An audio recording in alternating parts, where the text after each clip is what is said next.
Changing your business category on Draft2Digital is a straightforward process. Follow these steps to ensure your category is updated correctly. Step 1. Log in.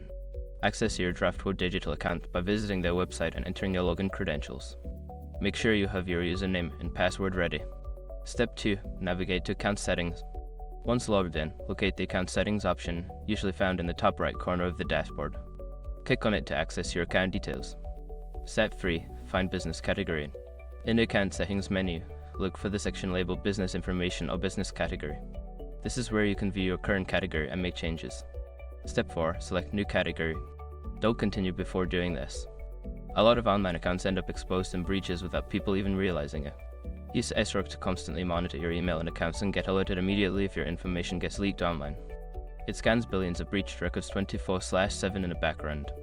And honestly, for a few dollars a month, it's something everybody should probably have. Link in the description. Step 5. Save changes. After selecting your new business category, make sure to save your changes. Look for a Save or Update button at the bottom of the page and click it to confirm your new selection. Once you've completed these steps, your business category will be updated on Draft2Digital. If you have any questions or need further assistance, consider reaching out to the support team.